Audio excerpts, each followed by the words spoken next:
Jeanty, Hampton, Henderson, James Cook, more James Cook news.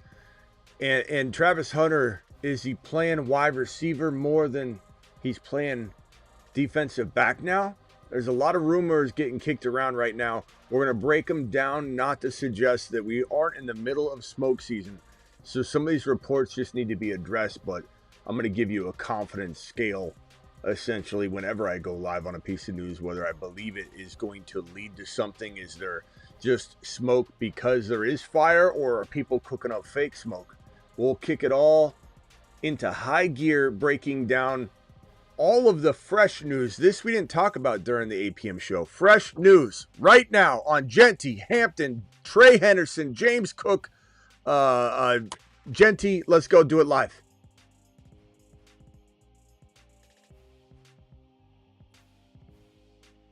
Intro. Intro, anybody?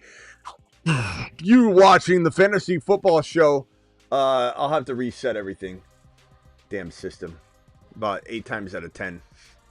It just doesn't do it. All right, let's get to it. We don't need an intro. Welcome in. Hit that like button. Subscribe if you're new.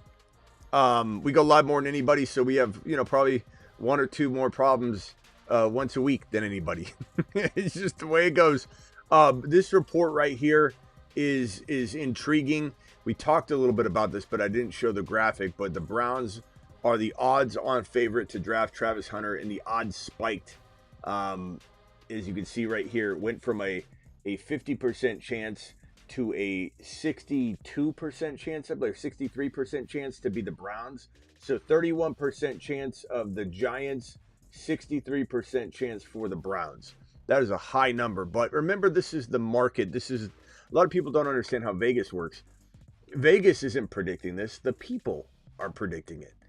And so the way Vegas works, for the most part, is when you have a line, let's say it's on a odds of Travis Hunter going to the Browns, and you have this line where you have this many people on this side of that line, and that line, says that this is him getting drafted to Cleveland, and you get enough people over here, Vegas moves the line so that they can even up the sides, because Vegas doesn't want any part of trying to predict the win. They want an equal number of people on each side of this line, and that's why the line moves when you hear about the line moving in Vegas. So a lot of people think Vegas is predicting this. It's not Vegas. That's not how the line works. Even during a game, if it's a minus 4.5 point line that you're talking about, that moves based on Vegas trying to get equal amount of people on both sides.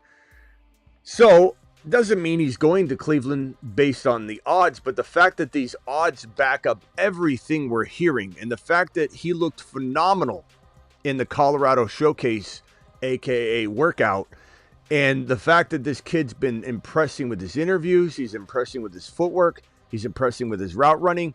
It's interesting to note that he didn't do a single drop back or some sort of defensive back preparation or showing off at the showcase. So some might say, well, he just is doing that because he's trying to not show up Shedeur. Shedeur was throwing. But at the end of the day, this guy's out to make his own value go up, and he chose to run routes only. Travis Hunter says when in an interview he can play every single snap in the NFL if given a chance on both sides of the football. And he says that we've got 24 hours in a day, right? We sleep 8 of those hours.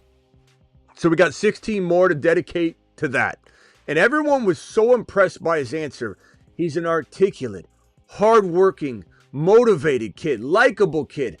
And yet people like to tear him and Shedeur down because of their association with Deion Sanders, loudmouth Deion. You see it in the comments all the time. Someone goes, yeah, I don't like Deion Sanders. Oh, really good take. Really good take. I don't like Deion, so I'm going to take it out on his son. I'm going to take it out on Travis Hunter. Let me tell you something. This is the number 1 wide receiver, Travis Hunter, in this draft class. And it's not even remotely close. Ted McMillan is a Mickey Mouse compared to this kid. Ted McMillan's nothing. He's a ham sandwich, according to me, compared to this filet mignon. And I do believe Emeka Egbuka is the closest thing to Travis Hunter and could be a slightly lesser version of talent, but still a guy that could come out of nowhere to a lot of people, not on this channel, but come out of nowhere and become that star, that second up wide receiver. If for any reason things go awry and he goes to play DB Travis Hunter at the National Football League level, then Emeka Egbuka will rise. But Emeka Egbuka will rise no matter what. I think he's going to be a top 25-ish potential overall player in the National Football League, or I'm sorry, in fantasy football. He's going to be a top 15 to 20 wide receiver eventually. I really, truly believe that. Travis Hunter could be top 12 overall material at the National Football League, at the fantasy football level equally. This is the most electric player in this draft aside from maybe Jeanty, and one could even argue they're equal.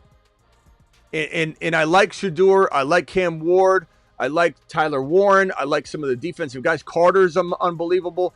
But this is a draft with two electric players and then the rest. There's a tier break. There's Travis Hunter and there's Ashton Jeanty or Jeanty Hunter, however you want to order it, and then a tier break. Then a tier break. You heard me. And any team would be crazy to pass on him. And that's why, in conjunction with the Vegas odds that say he's going to the Browns, 63%, again, by the people, not by Vegas, in conjunction with that information and the fact that everyone and their mother is predicting him to go, Travis Hunter, to the Cleveland Browns. And when I logically break it down myself as a third avenue of trying to take this information, and put it all together, piece it together, it's the most logical from the stance of the Browns can't afford to miss another player, another quarterback, another pick. And as much as I do love Shedeur Sanders, I love him in New York, and I like him in Cleveland. Understand what that means. I like him in Cleveland, but there's a little risk in Cleveland. I love Shedeur in New York because the risk is absolutely neutralized by Coach Brian Daboll mixed with Malik Neighbors. It's a whole different monster. Shedeur becomes a different player instantly, and his trajectory to become a really good, almost great player at the National Football League is more guaranteed. So, the way I look at this situation is Travis Hunter is a lock, almost a lock, to go to the Cleveland Browns because I believe this team needs a win. They need a win. They can't afford to play around. There's injury concerns with everybody else, or some sort of going too high could fail you concerns with all these players. Jeanty would obviously be a home run as well, but that's my tier. Jeanty and Hunter, or Hunter Jeanty, however you have it. The Browns have to take one of those two players. And I don't think anyone believes they're leaning Jeanty. They could change their mind. They could be enamored by his workout and be quiet about it. That certainly happens. But Hunter is a can't-miss player because even if you draft him as a wide receiver, you can't miss because you could throw him at DB if it doesn't work out the way you want it. He could be both. He could be 50% both. He wants to be 100% both. I believe Hunter goes number 2 to the Cleveland Browns, and I don't really have any sort of hesitation when I say that. Sanders is more of a 50-50. I hope the Giants do the right thing and bring Shedeur Sanders in. Stop talking about Winston and Russell Wilson. You're embarrassing yourself. Carter going to the Patriots seems pretty likely at this point. I'll leave the predicting there. I have the board there, but we'll move on to the rest of the news. But this kid wants to play both sides of the ball. And then 2 rumors came out today. I can't even substantiate them because it's so much smoke and no one's using sources. Nobody's even saying per source anymore. They're just saying stuff. Like I don't even want to quantify. I don't even want to try and quantify. I don't want to try and define it. I don't want to try and defend it. I don't even want to put some of these news aggregates up on my screen because they just say it now. They go, they say that Travis Hunter is fully expected to play wide receiver more than DB. Travis Hunter wants to play wide receiver more than DB. Everyone's just writing this without any sort of source anymore. There's no sources anymore. They're not even saying per bro. Trust me, bro. They're not even saying per source that they can't reveal. They're just saying it. There's nothing linked to it. They're just saying it. And it bothers me. It bothers me very greatly because journalism's dead in this world. And everybody and their mother can become some sort of news aggregate just by getting followers. They could become some sort of news reporter just by saying it in their profile. There's no degrees anymore. No one has a journalism degree. No one has any radio experience. No one's written content for 10 years before they thought they could jump in front and show their face as the face of news or reporting. But we keep hearing it. And the thing is, I believe it to be true. I wish these reports could be something I could use as evidence as to what my thoughts are and what my predictions are. But I can't even put it up because there's no source. There's just a bunch of people running their mouth about it. And you know what they're doing, essentially? They're betting on the news they're hearing, and they're trying to throw themselves at a high probability take so that when it sticks, or if it sticks, everybody goes, they knew. They knew. They said it. They said he was going to play wide receiver. I'm going to trust that source now because they said it. We don't know. We don't know. All we know is he wants to play 100% of the snaps. We got 24 hours in a day. We sleep 8 of those, so we got 16 more hours to dedicate to playing both sides of the football. This man wants to play wide receiver, but I think we can take the fact that he, during the Colorado Showcase, just played wide receiver, didn't even mess around with dropbacks or showcase any of his other DB skills, which you could say he's going to try and do that later. He's going to figure that out. Like, I get it, but this kid is electric, and a team that drafts him, it doesn't put him in a position with the football in his hand, moronic. To draft this kid and not want the football in his hand. I know he can get the football on defense by picking off a pass. I get it. But if you're going to choose one over the other and you pick DB over wide receiver, you don't understand how good Travis Hunter is. We'll move on to the next topic, which is going to be James Cook. This report here says, yikes, things between the Bills and star running back James Cook. And this comes from Rap Sheet. James Cook are not in a good place, but he will play in Buffalo next season per Rap Sheet. The Cook situation in Buffalo isn't great right now, but he will play for the Bills next year. The Bills just would still like to have him. I didn't click on this before I clipped it. So I didn't get to let me find that report so I can read the whole thing. I thought I had it expanded, but your boy flipped it too early. Let's see if I can find this real quickly, and I'll read it off. This isn't in a good place, but essentially it's saying that they believe, here it is, the Bills would still like to have him in the future. As of right now, they're not in a great place. That was on the Pat McAfee show per Rap Sheet. Now, Rap Sheet says, but he will play in Buffalo next season. I don't know how he knows that. That's his insinuation, his guesswork in conjunction with his news reporting. I hate when Schefter does that and Rappaport does that because they're not the best at it. They're okay. They're getting better, but they try to inject their opinion mixed in with news. And they don't know that, but he will play in Buffalo next season. They don't know that. He's holding out right now. He could demand a trade. He could hold out. He could get injured through the holdout. We don't know what's going on. They want him as a part of the future. This guy wants $15 million. He's holding out. Wants $15 million per season. And the Buffalo Bills are probably going, 20 touchdowns? Yeah, we gave you those. You earned some of them for sure, but like, we gave you those. We got Ray Davis sitting over here on Smitty's midseason monsters list, and he's also on the cuff board. Ray Davis, midseason monster giant, could really come in and become, and I put here, midseason monster giant and or rookie running back because of this potential holdout. The Bills could get crazy and draft an RB and unexpectedly kind of put the clamps on Cook and then close the door on an extension. So the midseason monster prediction has that rookie running back potentially attached. James Cook and the Bills not in a good place. And let me tell you this, if he holds out, if this becomes lengthy at all, the odds of injury increase. Every day he doesn't show up, we'll call it past June 1. Every day he's not available from June 1 on, it puts him at risk of missing time in 2025 because the holdouts lead to bad play and usually lead to injury. Look at Ayuk. Look at the bad play of Debo. Look at any other player that's held out and had some sort of catastrophic injury. Bosa played horribly off of his holdout. The Niners are notorious for this. Christian McCaffrey sat out, with the calf, and then all of a sudden the Achilles tendonitis became an issue as well. It's always a bad thing to sit out in June and July. Running back Trey Henderson, who likes to go by Trey Henderson, has multiple pre-draft visits lined up this week, including the Bengals. As we've said, everybody needs to brace. This is why people ask me, why am I not high on Chase Brown this year?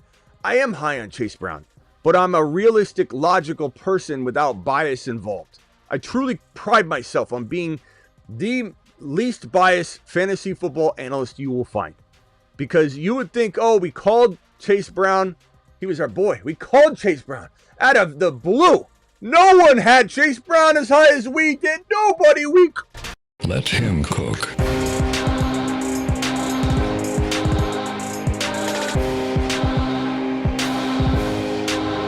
No one. You'd think I'd come in here and ride that pony straight into the show, right? Be like, hey, we did this. Let's keep doing it. But I'm logical. And if we escape the NFL draft, he climbs my board back to where I kind of want him to be right now. But we have to be careful. We have to be careful. Because at any moment, one of these running backs, whether it's Breece Hall with Jeanty, whether it's Chase Brown with Trey Henderson, whether it's anybody we don't even want to say their names and put the bad, mojo out there, there's a potential and a very strong likelihood that someone's parade is going to be rained on. And their fantasy football value is going to get kicked right in the nutsack. And so the Bengals have been talking about giving Chase Brown less between the tackle work. They want to keep him fresh. And there's no telling what team in this teen to late 20s, early 20s territory in round one isn't considering going RB. That could be the Denver Broncos that don't have an RB. It could be the Steelers, who everyone thinks is going to be Warren's time to shine. It could be the Chargers, who draft Trey Henderson when they have Najee Harris. And then that kicks Trey Henderson's value in the sack. It could be the rookie that gets kicked in the nutsack for value. It could be the Packers. They got Jacobs. They could draft somebody. You don't know. The Vikings, who we think Mason's going to be that secretive monster breakout, and they traded for him, and they still draft Trey Henderson. It's possible. The Buffalo Bills could take Trey Henderson at 30 without batting an eye and say, bye-bye, James Cook, bye-bye. It's inevitable. Where do I want Trey Henderson to go? I'll tell you right now, 100% Washington Commanders is my first and really main choice. Then Denver. I want him in Denver with Sean McVay, who turned Alvin Kamara into a monster. So Washington, Denver, those are my favorite spots. But there's a chance that a team like the Bengals ruins everybody's day. It happened with Zach Charbonnet when Kenneth Walker was supposed to be the guy not facing any sort of committee, and they draft Zach Charbonnet. It happens all the time. So if you don't think that, your players are vulnerable, everyone is vulnerable. So the Bengals are looking into Trey Henderson. Hampton's skyrocketing up boards. This report right here. UNC star Omarion Hampton has been skyrocketing up team draft boards per Jordan Schultz. He's viewed by many as the running back 2 in this draft class. Trey Henderson's viewed as the running back 3. And so the truth be told, the higher Hampton goes, and there's a strong possibility, and I have it predicted, that the Bears take him at 10 because Jeanty's gone, and Ben Johnson does what the Lions did with Jahmyr Gibbs, reaches and makes everybody go, oh my God, it cooked Gibbs so early, what a joke. He's the number 1 running back in the league a year from now? Shit! Hampton goes early. If Hampton goes early, Trey goes even earlier. I think there are 3 RBs potentially going in round 1. But Smitty, RBs don't go in round 1. This is my dad's NFL draft. This ain't your dad or your poppy's NFL draft or your great-grandmother's NFL draft. Okay, running backs are back, baby. They're back. Everything's a cycle. I tell everybody that every single year. Everything is a cycle. And then this man right here, this last piece of news, will open the phone lines. I don't think we're going to draft tonight. I'm just hitting the news. We'll open the phone lines, do it live. Hey, Denny, if you're watching, call into the new phone line number that I'm going to put up in a minute. And stop trying to dial the old phone line and blame me for it. I got Denny in my comments saying Smitty sucks. Jerry, thank you again for dropping that super chat. Thank you, crew. Denny says, Smitty sucks. Smitty blocked me. Worried Williams sucks. Denny's going nuts in the chat right now. He's really upset. But he's calling the old phone line, and he thinks I'm not picking up. Ashton Jeanty, the Raiders are hosting the running back prospect this week. A pick their fans would enjoy. And this monster is climbing up draft boards so quickly that I think the mere pressure of not being the team that passed on him would have someone piss their pants enough to make the pick. That's why I think Cleveland's thinking about it. I think the Giants are actually thinking about it.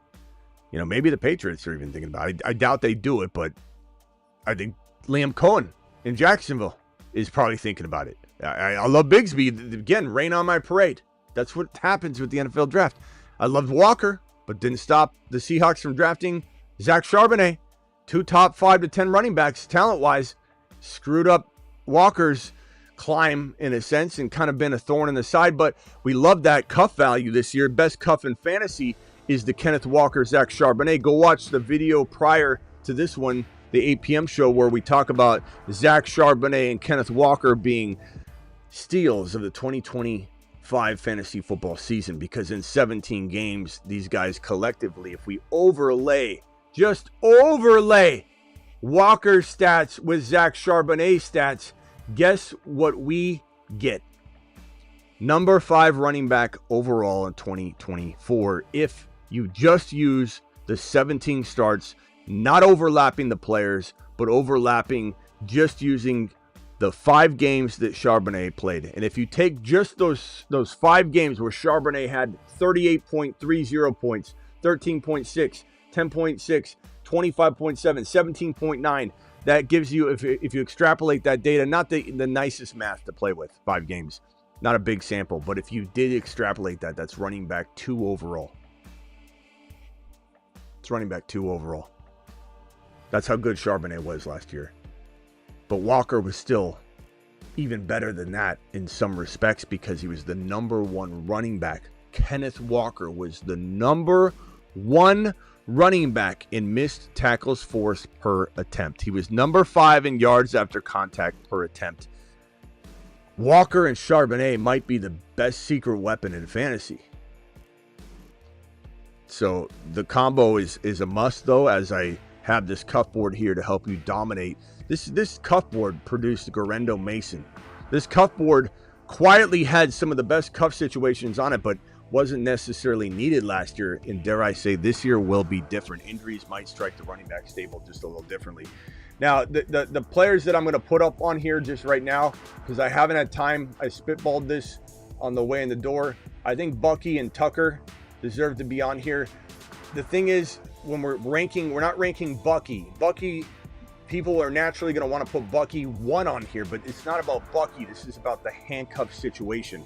So Tucker standalone doesn't outweigh Bigsby. Tucker standalone isn't better than Corum or Monty or Charbonnet, but it's definitely a player that I think is going to be in the mix. Now, White I don't see as the cuff. I see White as more of the guy that's going to be the third down back. And if something ever happened to Bucky, knock on wood, there's not going to be an issue with Tucker getting in there and getting some work. I think Bijan and Algier are also a combo that needs to be on the board, because I get complaints if I don't put everyone on here. I didn't have time to do anything past the 10. But Algier, again, is not somebody I'm even interested in drafting when I draft Bijan. I'm not trying to cuff it that much. So, in Tucker, I kind of am. Mason and Jones, 100%. That's kind of the board. Is like, hey, who am I saying I got to get the cuff? The cuff's a must. And even in that case, the standalone value of the cuff is amazing. I don't feel that way about Algier. I like Algier. But if I draft Bijan, never once have I been scrambling to go grab Algier. I don't think I ever have. I don't think I even have a team that has Bijan and Algier. And I've drafted probably in like 300 best ball drafts so far on Underdog. Promo code Smitty. I don't think I have Bijan and Algier on one team. If you guys want to draft on Underdog and test out all this stuff we're talking about, hit this link right here. I'll pin the link in the live chat, but there's nothing better than doing a 2025 draft early, because you have all this information we're talking about and no one else has it. So go get your cuff on. Bucky Tucker, are on there. Don't get your panties in a bunch. I'll re-rank them a little later, see if I can squeeze Bucky and Tucker up a little higher. But I want to make sure it's important that we're looking at the cuff value more than we're looking at the starter value. Otherwise, then all of a sudden it just becomes a running back ranking. You know, like Barkley in his cuff, whoever is Shipley, whoever, Dylan. Like, we can't just say, oh, well, that's the number one cuff situation because Barkley part is so awesome. We can't do that. We can't use Bucky. We're using Tucker. We can't use Walker necessarily. We're using Sharps. We can't use Gibbs. We're using Monty. We can't use Kyron. We're using Corum. This is a handcuff board.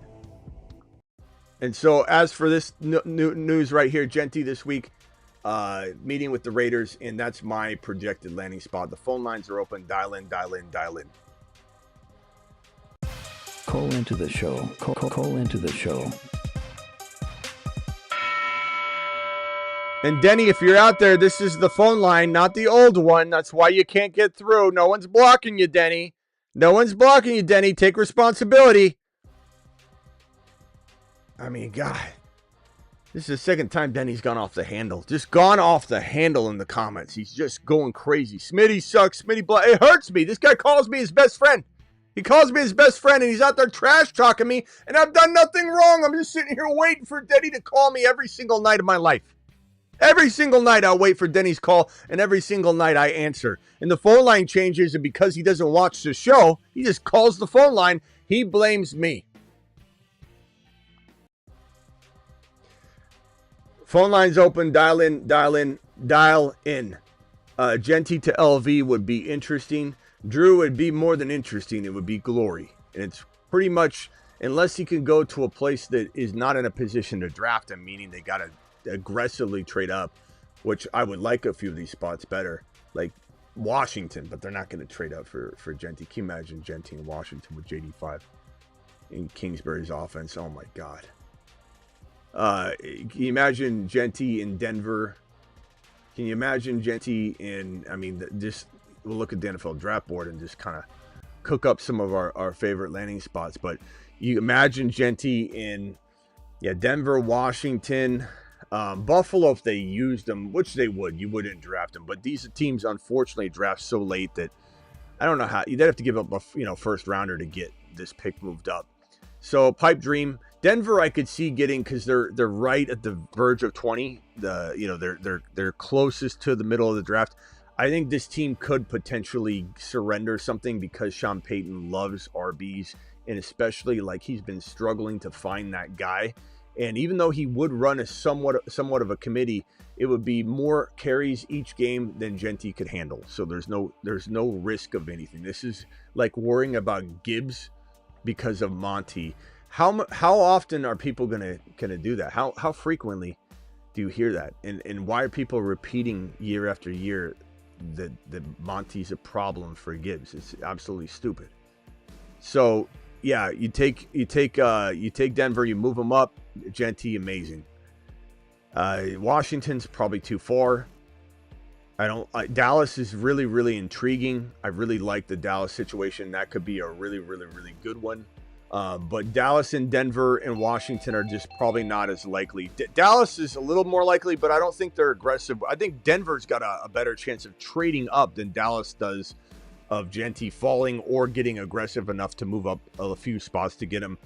At the end of the day, my prediction is this. If a team like Cleveland or New York or Jacksonville doesn't grab Jeanty, the Raiders will. And if for any reason I'm wrong, the Raiders trade out of the pick or somebody falls that shouldn't or whatever, and this doesn't happen, I don't believe that Jeanty gets past the Jets or the Saints. And I think that Chicago, once thought to be the first team that would probably go after Jeanty, I don't think they have a shot. I think they've got to trade up. I think there's 4 or 5 roadblocks in front of them, all likely to happen. I think there's just no way Chicago, Jeanty's not falling out of the top 10. Not after his workout. Not after ripping his shirt off and making all these GMs say, what are we doing?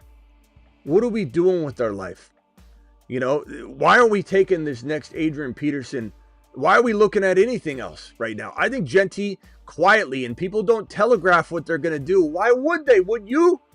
Do you tell your league mates who you're going to take at 3 overall in your rookie draft? No, you don't. You throw smoke up all the time. Hey, who are you thinking about at 3? And let's say you want a running back. The first thing you do is say, I like these receivers. That's the first thing you do. You don't say, I'm going to take a running back. You're not even honest about what position you're drafting. You immediately throw smoke up. That's how I know who's taking who. When I ask somebody, I actually ask them, who are you taking at 3? And they're like, I'll probably go wide receiver. Oh, so you want a running back, huh? That's the way it is. And I know some NFL teams are dumb, and I say that the draft day movie is very similar to the real NFL, and that they trust each other. They ask each other dumb questions. It does kind of fall in line. But I don't think a team is telling anybody they want Jeanty if they're quietly in the Jeanty game and they weren't. I don't think the Giants are going to let anybody know. I don't think the Cleveland Browns are going to let anybody know. So if anybody sneaks up like the Browns or the Giants on Jeanty, or the Patriots or the Jaguars, they're petrified Peters, shaking in their boots, hoping no one knows. They probably have everybody handcuffed to the table in the boardroom. Nobody leaves that knows about this until the draft's over. So I think the Bears have a 0 shot right now at getting Jeanty, and that's why Hampton becomes a player in play for the Bears, because Ben Johnson wants his RB. He literally telegraphed it for you the entire offseason, building up the offensive line in such a way that it's complete. Walking into the draft, what's that mean to you? That we aren't pressured to go offensive line. We won't be made fun of for not going offensive line. We've already filled all of our offensive line spots. So guess what? The only thing left is Ashton Jeanty, baby. Well, guess what? Things have changed. So I do think Hampton's looked at 10. If Hampton goes 10, 11, 12, if the Cowboys take him at 12 because the Bears don't take Hampton at 12, that moves Henderson up to 29 or 20 or 30 to the Bills, depending on what's up with that. Travis, you are live, young man. Hey, so the one place I think Chicago Bears could get Jeanty is if they trade up to 5 with Jacksonville. And the way they could do that is they have the 39th and the 41st pick. So if they were to do a pick swap, give up that 39th pick and, maybe even something else further down the draft, they might be able to get to that 5 spot with Jacksonville. Now, someone else could obviously make an offer too, but having that 10 pick and the 39th pick, if Ben Johnson is dead set on getting a Jeanty over a Hampton, that would be the one place he could maybe sneak in and do it. Yeah. Besides that, I think you're right. It's going to be very hard. You'd have to thread that needle to that spot. I think that the thing that makes the most sense too is that they get Walker in that sort of, plan. But that would be such a hard thing to balance on draft day. Trade for Walker on draft day. Trade that. But hey, man, we've seen teams be that busy before. But yeah, I mean, certainly if Walker was to go to LV to reunite with his coach, and we know Pete Carroll loved Walker, right. That would make a lot of sense. If the Raiders didn't want to draft you. If they were, that's where the Bears could get it. Maybe, yeah. That's where the Bears could get ahead of Vegas. It's certainly a possibility. Like I said, that's the only spot I can see. It's certainly a possibility. But that's about it. Those that think I'm crazy for having Hampton here, it's head scratching. Head scratching. Like, I don't know how that's even like. I understand if you're like, I don't think that will happen personally. I get that. That's NFL mock drafting. Like, we're all gonna. I guarantee you that we couldn't find call after call after call for an hour straight anybody that agrees with my top 10. I mean, somebody might say, I like your top 10, I accept it. But like, if we were going blow for blow, nobody saw who was getting thrown on the board blindly, we wouldn't get anybody that has the same top 10. And the problem is when one domino falls, the whole thing's trash. That's why when you're going right, Ward goes 1, Hunter goes 2, and then if Sanders doesn't go 3, it affects my entire prediction from 3 all the way down. So of course I'm going to start missing lots of things, because as soon as Carter goes, now all of a sudden the Patriots are like, damn, we don't want Sanders, obviously. And if Ward, Hunter, and Carter are gone, then they start looking at other players, and that could change everything. Maybe they trade down at that point. So it's so hard to predict NFL drafts. And only clowns come in and start clowning on your mock draft. And for anybody thinking that Hampton isn't good enough, he's climbing everyone's board. to get into that freaking top 10. And people can say what they want, but keep in mind that it was us that said Bijan would go top 10 when everyone said there's no way he's going top 10. That was early on in like January, February. We said Bijan would be top 10. Then the next year, we said Penix would be top 10, and people would call into the show and clown on me and the show and say, he's not even a first rounder. He went top 10. And both the Bijan and Penix Jr., ironically, it was both Atlanta, we predicted top 10 in January and never wavered. So you can say whatever you want. And I'm not saying it's a lock. I'm just saying the Bears want a running back, and Jeanty's going to be gone. So it's either trade up or get with the program and figure out a way to get aggressive. Because what are you going to do? What are you going to do with RB? Swift? Really? In Ben Johnson's system, that's the only RB? They're going after somebody. Roshan, we liked him, but they're going after an RB. Second round player? Sure. With Swift, Ben Johnson's already been there, done that. They got rid of Swift. Yeah, I mean, that's true. Yeah, for sure. He may not. The thing with, I see a lot of people saying, "Oh, I saw, this team taking this guy, this team taking that guy," which is, it's fine. There's possibilities, but like, there's literally thousands of mock drafts out there, so you can find a player being mocked to every team if you want to find it. You're going to come across all that. So those mock drafts, like you said, are just. No one's going to agree exactly. So you're going to see every possible combination out there. So I feel like people read into mock drafts a little bit too much. And even I know everyone's going to Attic in the chat. He's saying that the Carolina Panthers are going to take Hampton.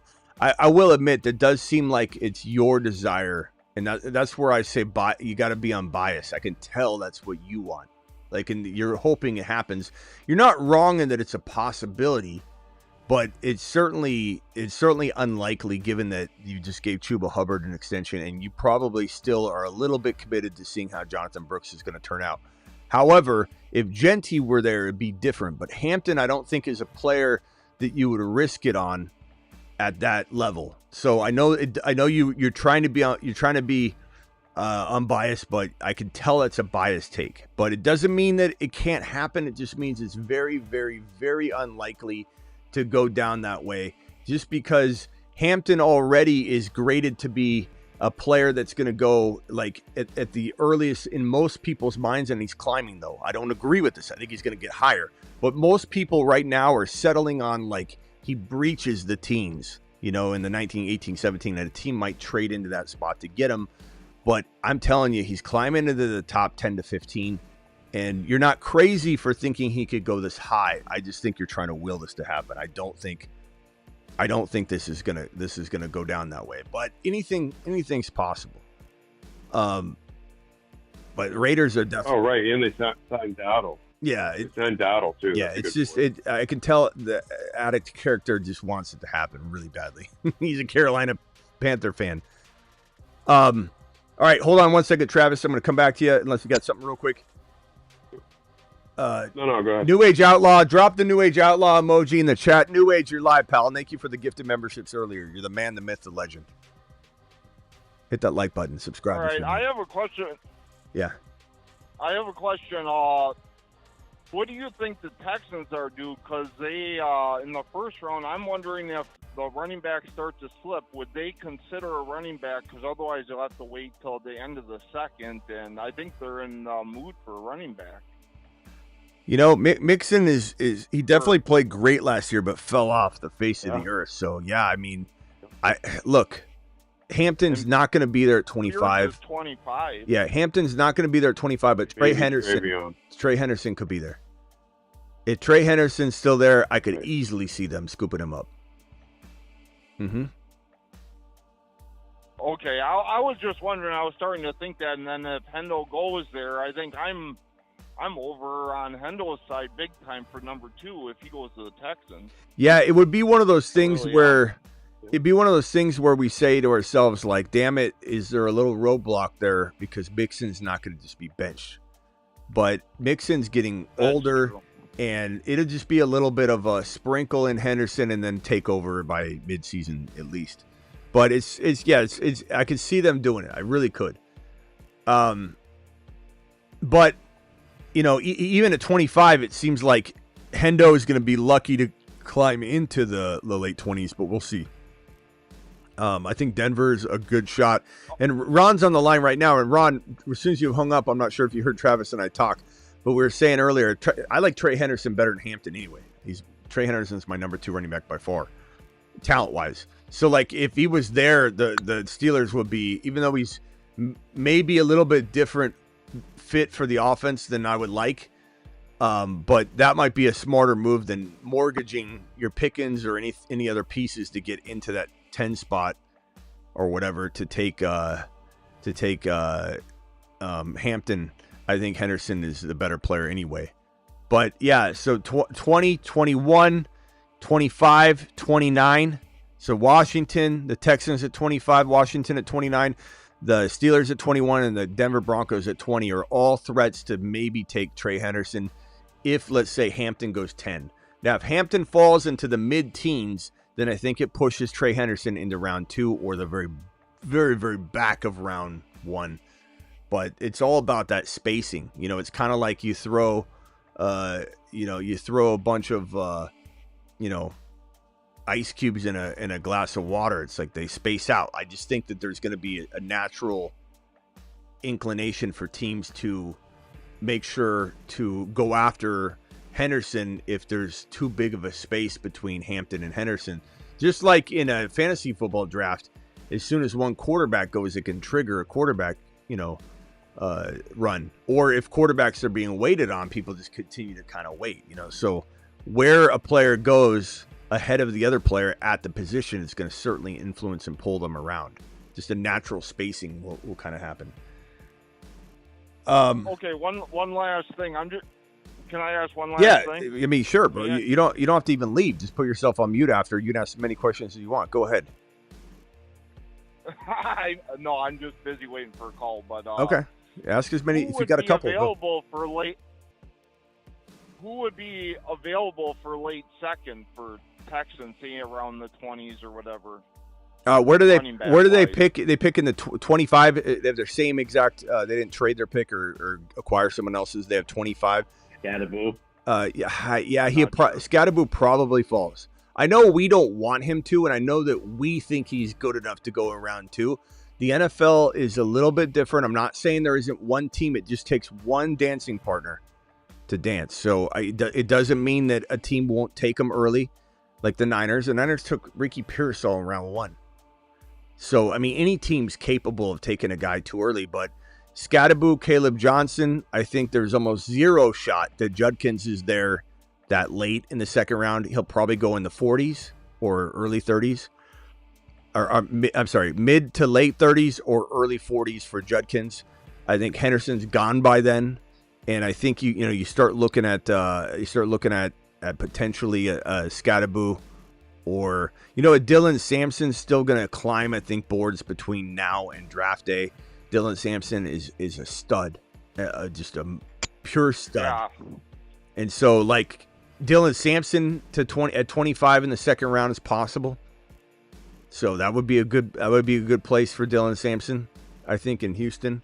Dylan Sampson in Denver would be super cool. Dylan Sampson in Washington would be unreal. Yeah, Washington is. I guarantee whoever goes there, that's something special going to happen. And partly because of the offense, and partly because of the fact that JD5 is keeping defenses completely occupied, and you're going to have wide open rushing lanes and receiving lanes.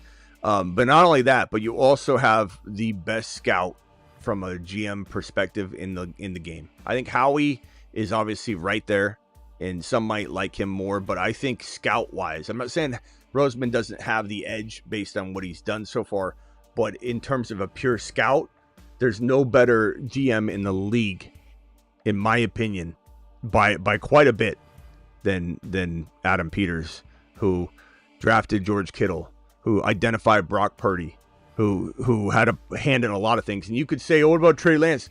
That was a combination of a lot of different decisions, because those top picks are a lot more John Lynch and Kyle Shanahan, they pulled the trigger on the first rounder, and especially the first and probably second rounder more than Adam Peters. Adam Peters weighed in, and he even was honest and said, "Yeah, that was a learning situation for us all," but it was also a gross misuse by Shanahan. I think labeling Trey Lance as a bust physically is elementary and lazy. I think Shanahan ruined him. I don't know that he was looking as good as he could have and would have had he gone somewhere else, but bottom line is Shanahan ruined him, and he had no shot with Shanahan. So Adam Peters is well, a it was genius. great that he. Go ahead. Sorry. No, go ahead. No, I was going to say it was so great that he, it's got to be hard when Ayuk and Jaden 5 were trying to get together, and he was smart enough to say, no, I don't want none of that mess, you know? Yeah. We had that would have destroyed Washington. We had a caller just drop off. If you want to call back in, I'd be happy to answer your call a little quicker. I'm sorry if I took so long. All right. Hey, stay right there. Outlaw, just hang out. If you got to hang up and call back, that's fine too. But I'm going to go around real quick, hit Ron Navy. And if that other caller wants to call back real quick, call back. Ron Navy, you're live. Hey. Yo. I was talking to Travis in the chat for a few. I mean, I just brought up Hampton because that's what's being talked about. I didn't say that I'm dead set on getting Hampton, but that's just what's been getting talked about in the Steelers. Why is Ron's phone always? I brought it up. Ron, your phone is always 10 times louder than everybody's.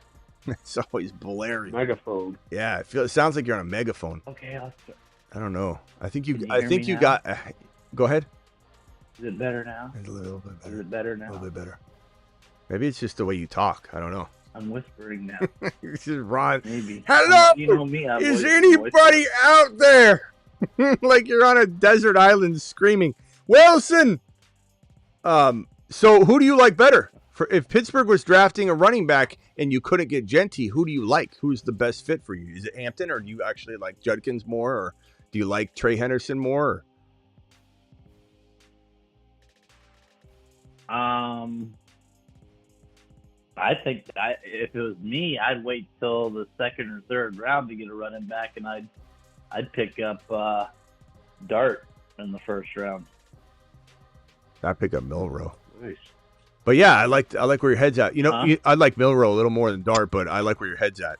I think Scatterbo in Pittsburgh could be interesting. That could be pretty cool. It could. You don't have a second rounder though. You got to trade up. Here's the question: is I know we all like the offensive players but I think more defensive players are going to go in the first round than we realize. I agree. I mean, yep, you're right. I think because we're leaving off a lot, like Membao, however you pronounce his name. Membu, yeah. Yeah, Membu. Is that how you pronounce it? Membu. Mm-hmm. Starks, yep. The safety. Campbell, the linebacker. The Williams. Sure. Offensive line, defensive. I mean, so I think that we got to give some room to those guys because not everybody's going to be looking at offense. Yeah, it's a pretty good I class think your top overall. 10 is pretty solid, but there might be your top 10 is pretty solid. I like your top 10, Smitty. Yeah, there might be a couple of screw changes in there with defensive players, though, I think maybe. Yeah. I think there's two ways to look at it. Where, like, I agree with Ron that a lot of these teams will go, okay, there's not a ton of truly elite offensive guys that take care of defense and line and this and that. But then again, you can also look at some of the drafts and like defensive line is strong, and there's a couple corners. So you could also have a team go, well, let's just grab our offensive guy now. So I think it's going to be an unpredictable draft, especially once you get past that top 8 or 10. It's like the Bengals. I think the Bengals go defense. I think they need to. I don't think Chase is gonna be in too much of a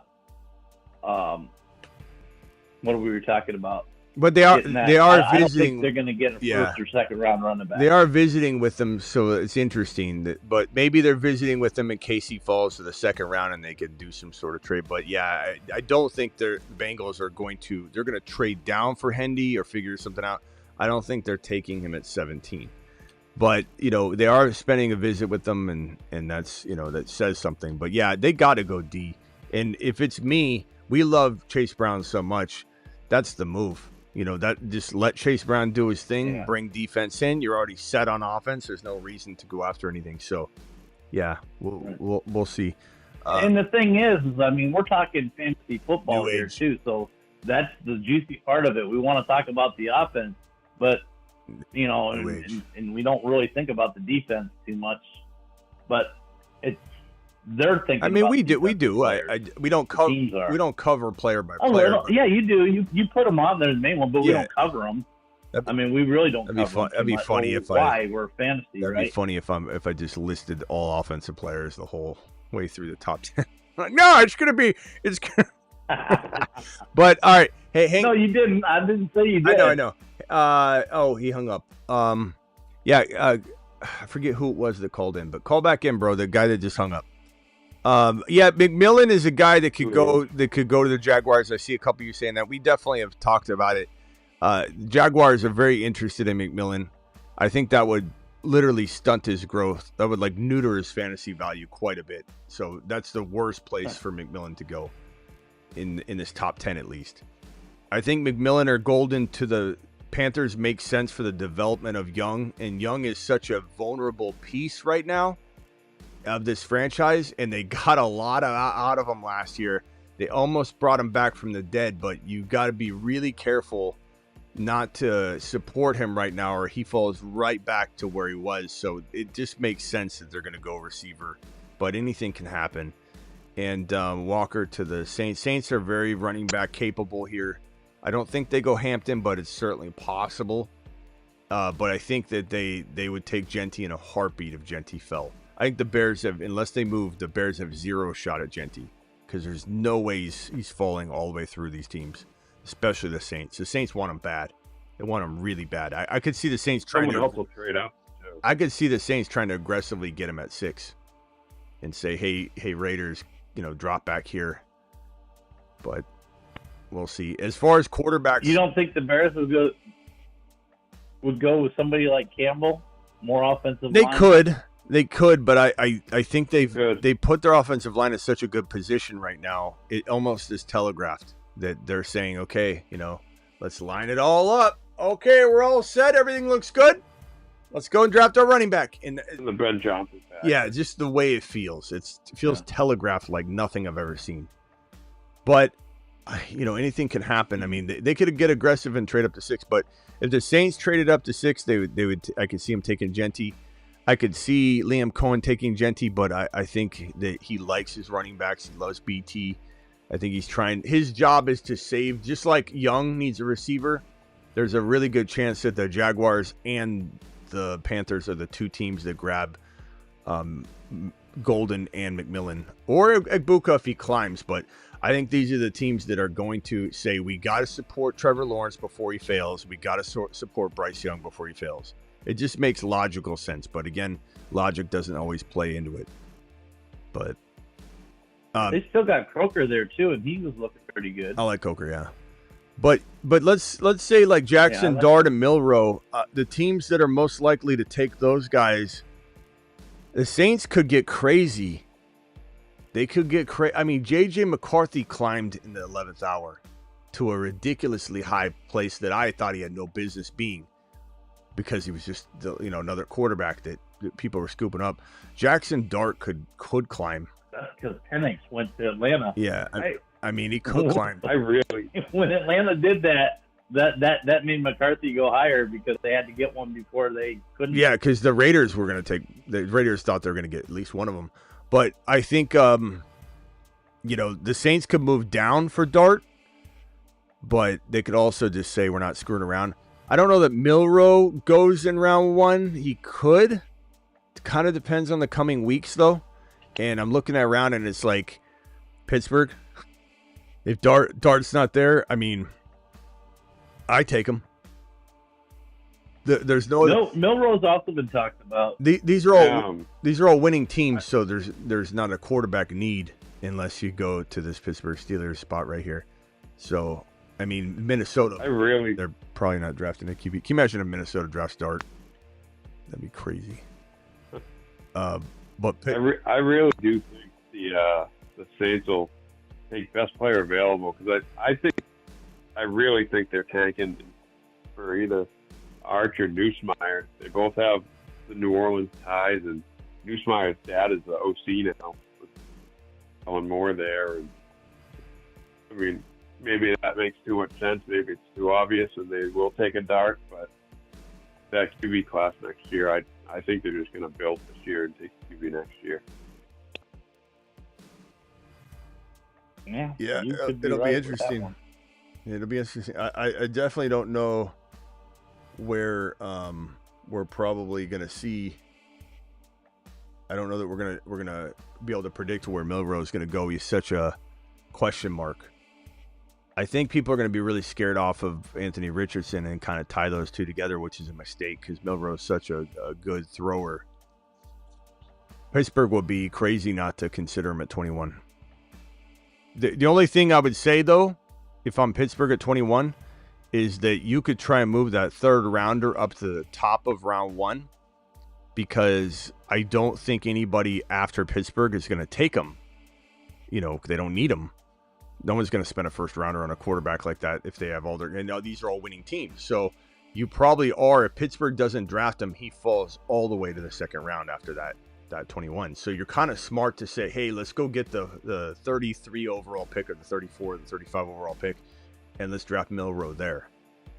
You know, that would be probably the move to make. Yeah.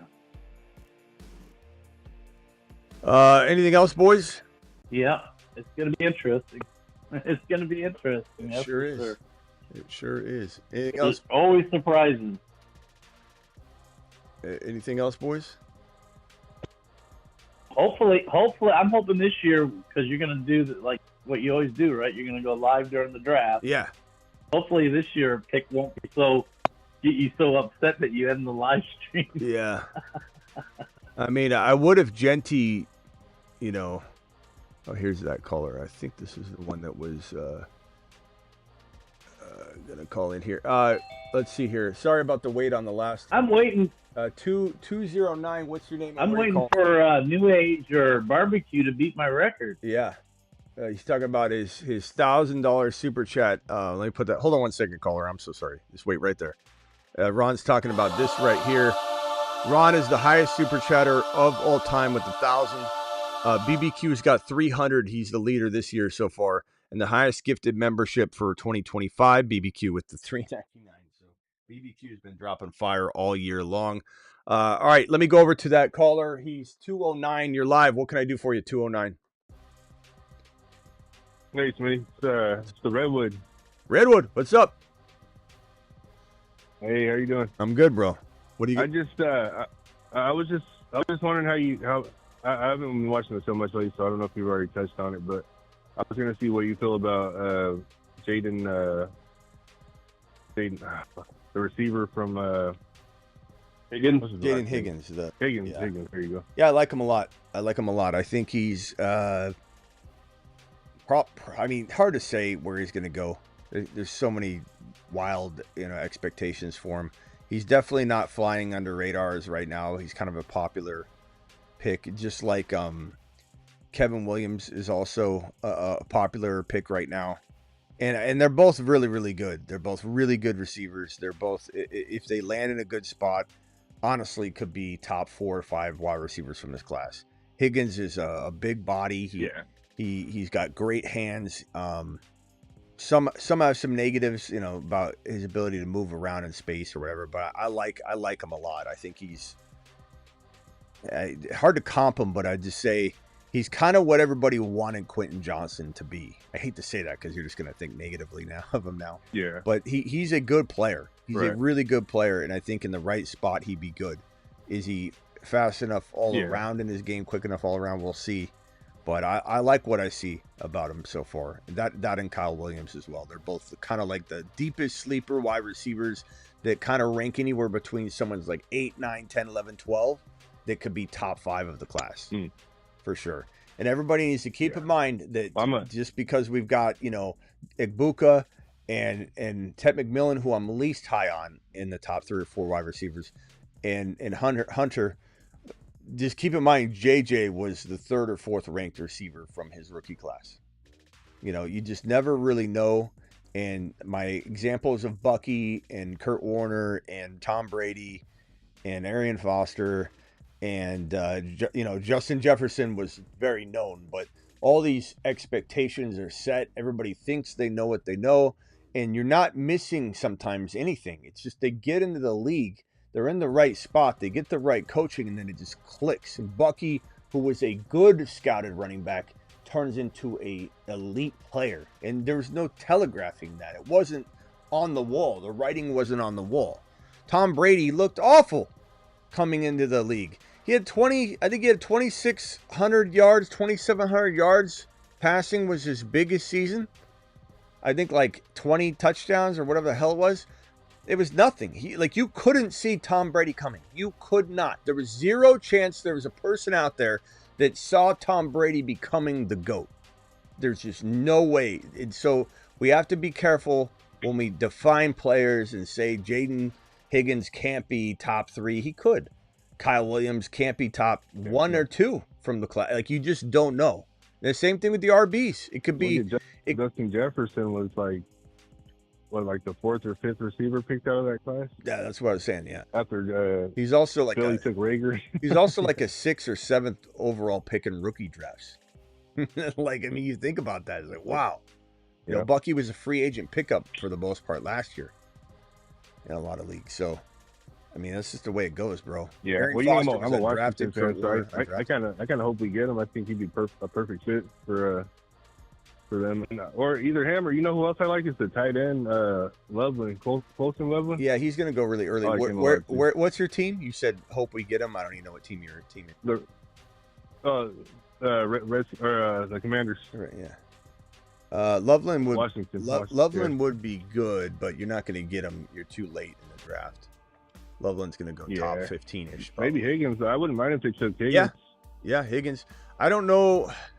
Given you got Debo, given you got McLaurin, I don't know that you're spending a 29 on a wide receiver, but maybe, especially one. We don't have a guy with that height though. And Higgins, I think he's like 6'4" or something like that. Yeah, but I don't know you spend a first rounder on a guy like that.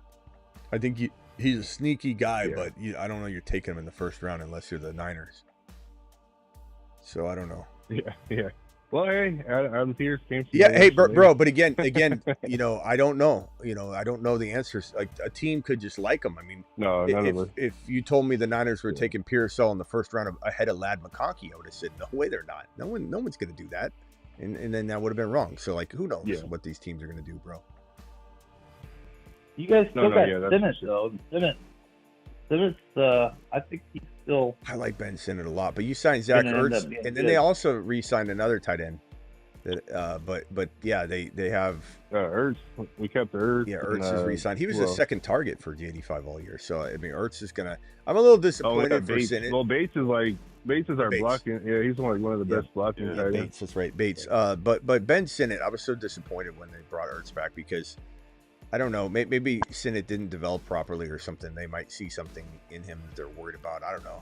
Because I safety blanket for 85 too. Yeah, I really thought Sinnott was gonna, and he still could, but it's not a good sign that they didn't want to shove him into the lineup. But it is what it is. You adjust and adapt. You hit some, you miss some. Musgrave is another big tight end miss. Kincaid, that class, Mayer, it's crazy. That was one of the best tight end classes to ever grace our presence.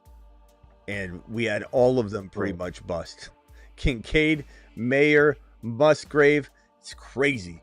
We didn't get one solid player out of Kincaid's good. Laporta. We got Laporta. That's Laporta. I think Kincaid's good. Laporta's going to bounce back and have a top 3 tight end season. But yeah, I don't know. It's kind of disappointing. Musgrave was such a specimen. Musgrave is like 6'5", like 250 or 260 or something like that. He's the biggest of that entire lot. And his metrics were off the charts better than everybody's, including Laporta's. Musgrave just couldn't put it together. That's healthy. Yeah, it's proof that the metrics and the data doesn't always translate. You got to use your head, your eye test, and go with your gut and mix it with the data. And it happens. So, Hey, Smitty, I got to jump off. Philippines calling. All right, later, bro. See you around. Talk to y'all later. All right, bye. So that tight end class had Shoemaker, Bretton Strange. We forget Kraft as well. Yeah. That class was loaded. Yeah, it was. Kraft is good. But yeah, anyway, back to the idea that Loveland falls. I mean, Loveland's probably going in the top 15 to 18, I imagine. You know, the Bengals would be. I know they re-signed what's his face, but Bengals would be intriguing. Cardinals aren't going to draft. I think the Colts take him. Falcons could trade Kyle Pitts. I like that linebacker too. But there's some rumors about Kyle Pitts, you know, being traded. But I think it's all people making shit up. I don't think that the Falcons have said a word about it. The Colts would be smart to take Loveland, but then again, it's like, can he be properly thrown to? Joe News in Miami doing good things. Ferguson, I think they still have hope for. San Francisco, I mean, Kittle's probably got 2 to 3 years left. They think at least he's about to get extended. So there's zero chance that Loveland could go to San Francisco. They'd be Chargers. If he makes it to the Chargers. Yeah, Chargers would be a ways though. 22. Yeah, the Niners are gonna pay Kittle. I don't know what they're doing, man. They know how to blow money like no other team. I know I sound like a Niner hater, but it's Shanahan. He's ruining everything. He's dismantling the whole team. This is a team that had a window still to win a championship this year. He dismantled the whole team. I don't know what he's doing in San Francisco and how him and John are the worst. They're so bad at personnel. They're so bad at contracts and the offseason. Shanahan's such a good OC. People just overlook it because they think, oh, they're winning because he's so good at doing that. At getting a team, you know, cooking in the playbook, but he screws up personnel and big decisions over and over and over. Cowboys, they got Ferguson. They're probably not going to. It is. It's like Adam Peters left it. It's like 2 kids got left in charge of the house. Yeah. They're just like tearing the whole thing down. I mean, Adam Peters leaves and they take Ricky Pearsall in round 1. What do you think that means? I mean, good God. You get scared. I mean, go ahead, Rock Out. You keep trying to talk in the background there. Let's give Rock Out some airtime. Let's see what he's got to say. Okay, Rock Out. Hit it, Rock Out. It's your time to shine. Yeah, as far as these like top running backs, I think if Jeanty goes to the Raiders and somehow Hampton doesn't go to the Bears and he goes to Denver and then Henderson to Washington, we'll have very good like fantasy production out those situations. Yeah, Henderson to Washington's my hope. Denver's probably not going to be able to get Hampton this late, but you never know. You never know. I mean, San Francisco won't draft him. The Cowboys could. The Dolphins probably won't. The Colts won't. The Falcons won't. The Cardinals could, but they probably won't. Seattle probably won't. Cincinnati will think about it for sure. Hampton would be on their mind. But I think they are. So maybe. I mean, I could see the free fall happening. The free fall effect could definitely have Denver. But if Denver just moves up a little bit, if Hampton does go past Chicago, which I don't think he will. But if he does, then I think you could be comfortable going, let's get to this Colts 14 overall just to be safe. You know, and then you give up something. I think that. Yeah. But Denver could find him falling there. I mean, I like Henderson more in Denver. If I was the Denver Broncos and Hampton and Henderson were both there, I honestly would take Henderson. I like both of them. I love that fit with Sean Payton. It's not a knock on Hampton. I know Hampton people. Smitty, you're going to pay for this. You know, you can't believe you hate Hampton. I don't hate Hampton. I just like Henderson better. Can I rank Hampton the exact same place somebody else does? But I just have Henderson above that? Like, and I just like 2 of the running backs and someone might like 1? That's the funniest thing when people try to define how I like a player just because I like another player better. It's wild to me. I become a hater of the players. It's ridiculous. David with a super chat real quickly. David said, running back drafted 1 through 3rd at Pitt. Running back 2 minimum. Good stuff, DJ. What is he saying? Running back drafted 1 through 3rd at Pitt. Running back 2 minimum. Good stuff, DJ. DJ, what the hell are you talking about? Does anybody have a can I get a translator here? What's he saying? Ask Kroger. Running back drafted. You talking about 1st to 3rd round? I don't know what he's saying there. Maybe he can clarify. Draft a running back in the 1st to 3rd round. It'd be minimum a running back too. I don't know what the hell he's saying. That's my translation. Yeah, So David. Pittsburgh Steelers draft a running back in the first 3 rounds. It'll be an RB2. Yeah. That is a rough one there. David. Yeah, David, Holy can you drop a deuce on that for us and restart? Thank you, appreciate you. Gump's on the line. Gumpy, you're live. Oh, actually, rock out. Finish your thought if you had another thing you wanted to say. Let me get this other caller on the phone real quickly. Let me merge this sucker. And okay, go ahead, rock out. Then I'm going to hit the other phone callers. Rock out. You're good. You're live. Yeah, I was basically talking about those running backs, but later on, check on like Patreon, because apparently you got declined because my expiration date was wrong for whatever reason. I don't know that I can do anything on that. What do you mean? I think it just let you re-enter your card on the Patreon. Yeah, I re-put it in. I'm not sure if it went through or not. Okay, yeah, I wouldn't be able to tell, really. I don't think it's going to show me. I'll look into it, but just try it again, I guess. Yeah, no worries. Yeah, okay. Thank you, Rock Out. Appreciate you. You never did my super chat. Yeah, I wasn't sure. Oh, I'm sorry, bro. It didn't alert me that it was here. Thank you, Mamba. Appreciate you.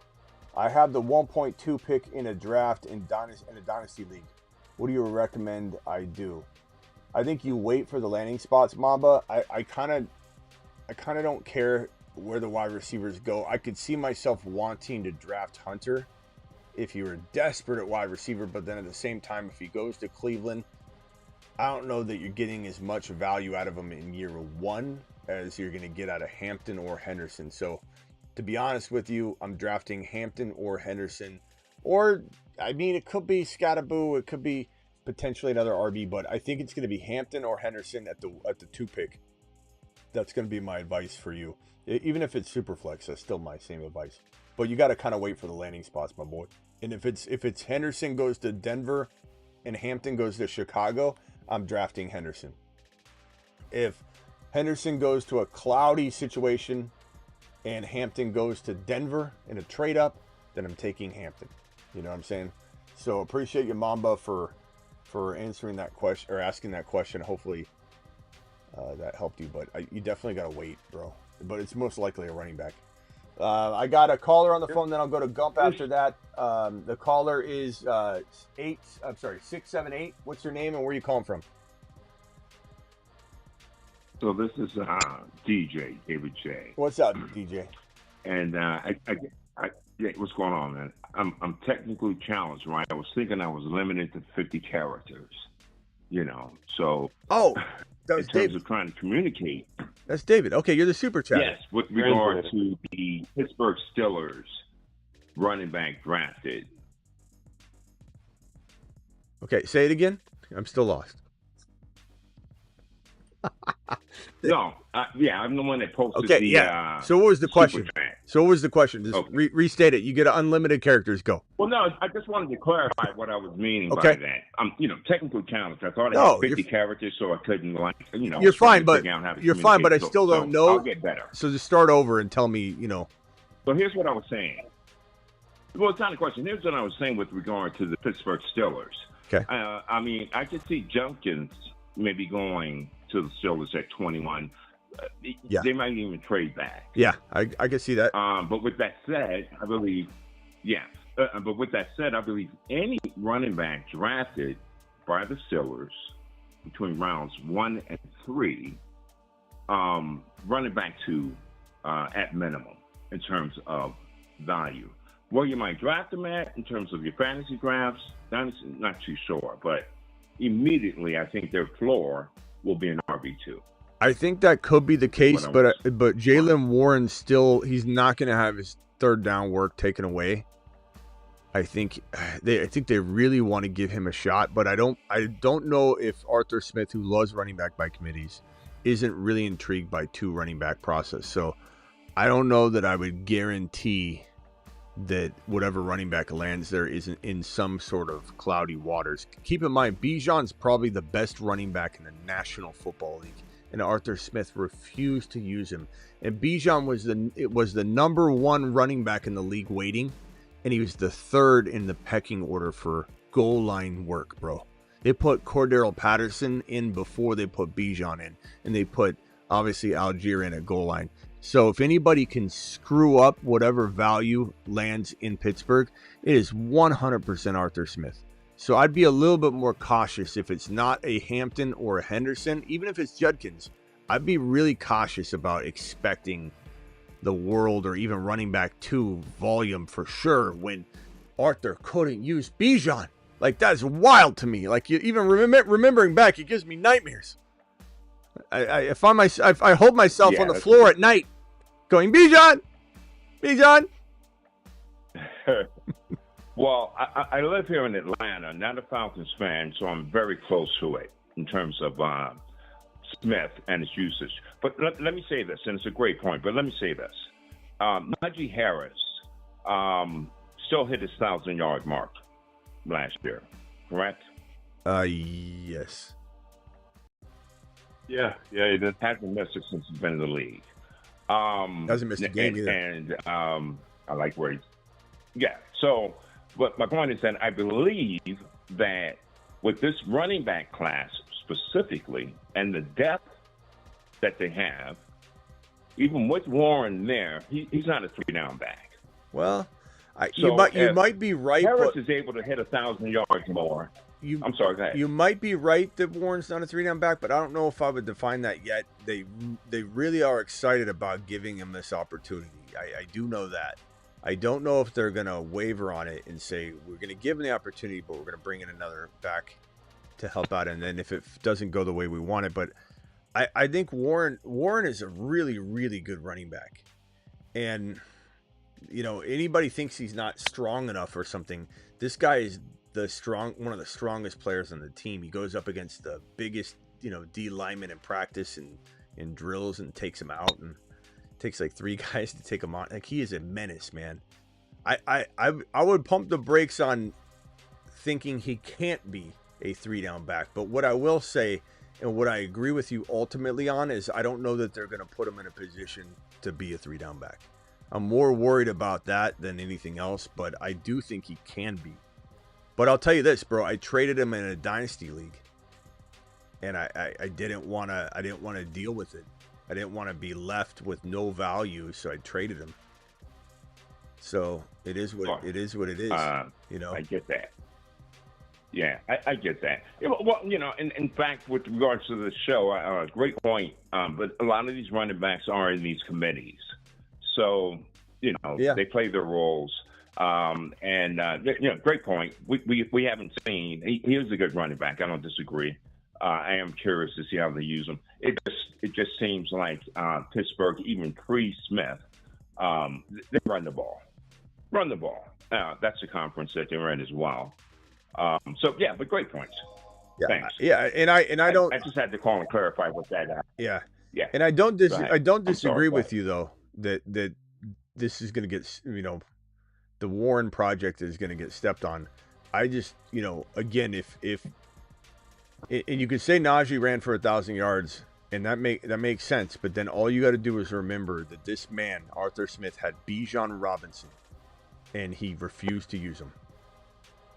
And Robinson is the most well-rounded running back in the National Football League, and he wasn't not there yet. He was ready to go, and Arthur Smith didn't even put him in at the goal line as the second goal line back.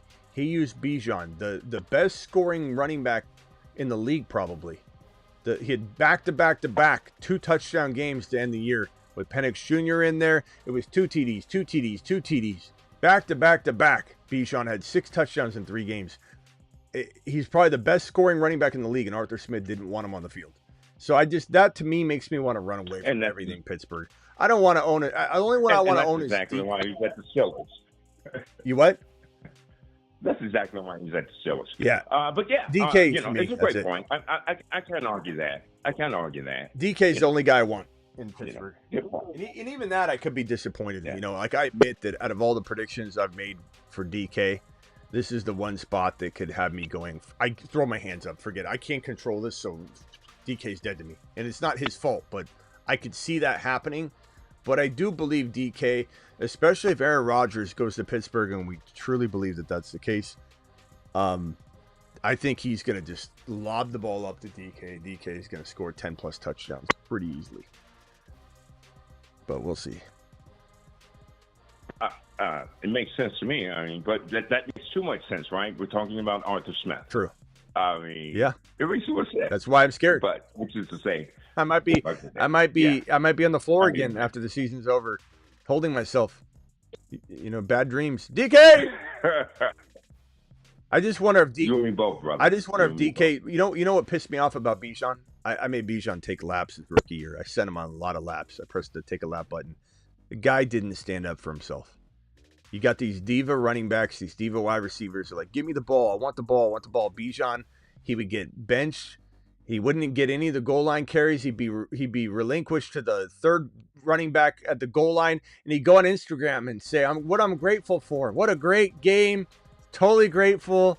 And I like that. There's obviously I'm not ripping on religious views or anything like that. I very much can appreciate it, and I love that about a player that can speak their mind and they feel good about speaking that out. Like, I like that. But when he goes out there to feel grateful and gracious and talk about what an amazing win, it pissed me off. I'm just, where's your hunger? And he's since got it, though. He does seem like he's very hungry, which is great, but he'd be out there on Instagram putting a post up like, "Oh, grateful I am. They benched me today." And I just got pissed off watching that.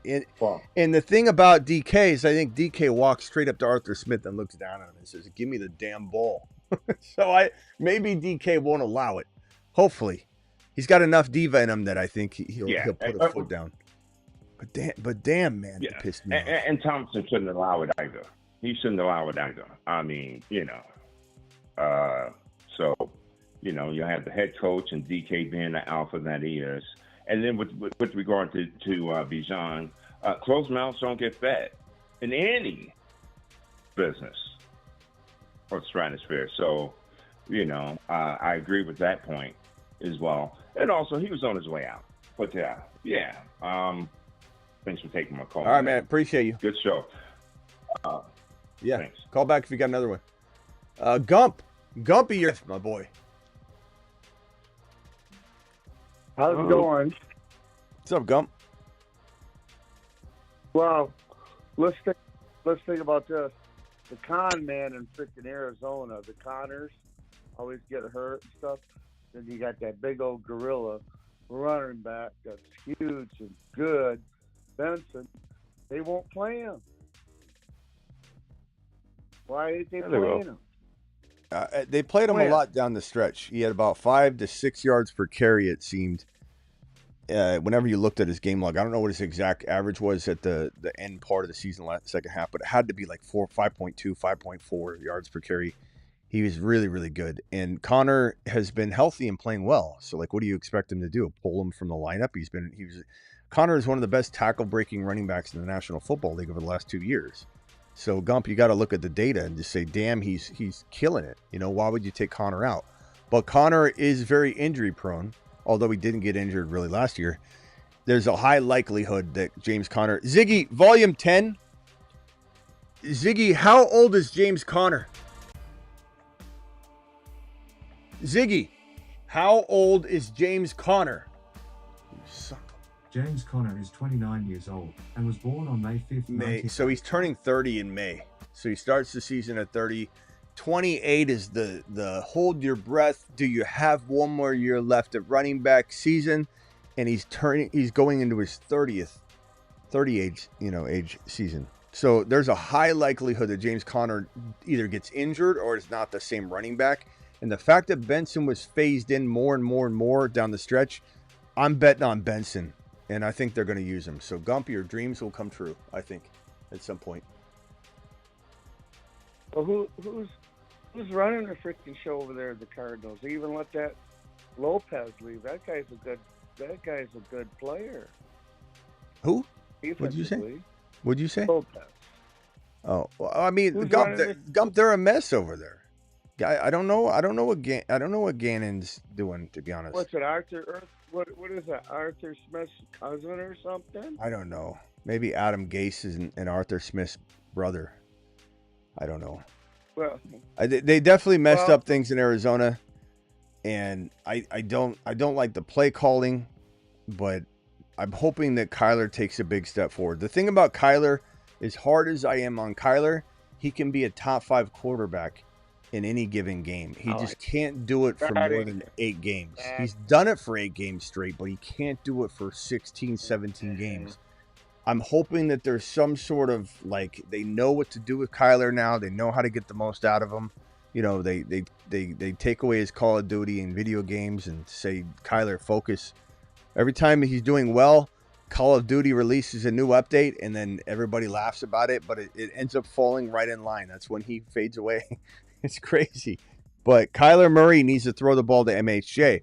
There's a report out today from some stupid comment by, I forget who it was, but former NFL scout or GM, I forget who it was. It was a pretty well-known person. But they came out and said basically, in so many words, I'm not saying it word for word, that you don't think the Cardinals regret not drafting Malik Nabers? Of course they do. And I'm not saying that I wouldn't, if I'm choosing now, take Nabers over MHJ. I would. But the way that it was framed is like MHJ failed.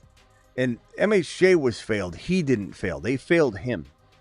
And I still think that MHJ has a potential to be a top 5 overall wide receiver. But it's not. The Cardinals would have ruined Nabers to a degree because Kyler didn't throw to MHJ. And MHJ wasn't not open. There's plenty of times he was wide open. And Kyler wouldn't even look in that direction of the field because Kyler can't see over the offensive line. And even Brock Purdy said this the other day. He said 60% of the time you can, I think he said 60 or 40% of the time you can't see anything. He's like, you're literally, unless you're like 6'5", if you're a 6'1" quarterback or low or below, you literally a lot of times cannot see downfield as far as people think, and nobody wants to talk about it. But that's what Brock Purdy says. A lot of times it's your timing. You know where the players are going to be, and then you find gaps in such an offensive line. Kyler's listed taller than I think he really is. He can't see over the offensive line. And that's one of the downsides. That's why Kyler rolls outside of the pocket. That's why Kyler was one of the better quarterbacks rolling outside of the pocket, because then he could see. And when Hopkins got brought over to Arizona, it was a match made in heaven because Hopkins was the number 1 wide receiver in the National Football League, catching the football while his quarterback was outside of the pocket. So it was a beautiful marriage. But even that didn't go to plan, and the Cardinals are to blame. And it sucks I'm a Cardinal fan. I'm here in Arizona. It sucks looking at MHJ and saying, damn it, you had the balls to draft him. Yes, things are changing, and then they don't. And then they mismanage Kyler. And Kyler was most everybody thought Kyler was going to have a big year, a big step forward, top 5 to 7 quarterback season. And he's capable of it. He really still is. He's one of the most gifted wide quarterbacks in the National Football League. But it's like he's one of those exceptions of players that like can be top 5 to 7 fantasy wise, but not really NFL wise. I just don't think the Cardinals are winning a Super Bowl with Kyler Murray. And I would have traded Kyler Murray away for Joe Milton. And anybody can laugh all they want on that, but like Kyler's not winning a Super Bowl. What's the point? Joe Milton, you don't know what he is. I think he could be amazing, and you're getting rid of that contract. Like there's a lot of things to consider when you're talking about something like that. People are like, oh, you can't get rid of Kyler you can literally get rid of Kyler just to get rid of his contract. You could give Kyler away for free and it could still be a good deal for you. So you're not committed to all that money. Like people need to understand what a trade means and what's all the ins and outs of a trade. What's the contract look like? How much you just want to get rid of the player? Some teams will trade a player for literally nothing just to get rid of the contract. So I just don't. I like Kyler and I don't. Part of me wants to still root for him, and I will. You know, that's what being a fan is about. But I'm just being honest and unbiased that Kyler right now at this moment in time worries the hell out of me. And I don't know that this offense is going to be. They're going to get the most out of Benson and get the most out of McBride. Look at McBride, 2 touchdowns last year. McBride would have crushed everyone by a country mile if he just caught 7, 8, 9 touchdowns. So McBride, he's the only one that I really feel is going to 100% get the job done at his ADP. Marvin Harrison Jr. at 3rd to 4th round turn value. I like. I just don't know. I can't promise anything. All right, Gump, I got to go. Appreciate you, bro. Well, I just wanted to say something. You know, you got to say you're darn tootin' right. You know why I'm going to say that? Why? Because Chris Sims has tootin' up that board, running back board, way up, I think, over Henderson and Hampton. Not stupid. No, I'm just telling you, I don't know All right. if you're darn tootin', you know. I think Tootin' might be pretty good. All right. Well, see you later, Guppy. Appreciate you. Yeah, he might be. DJ, final thoughts. I don't hate Tootin', by the way. It's not better than Henderson or Hampton.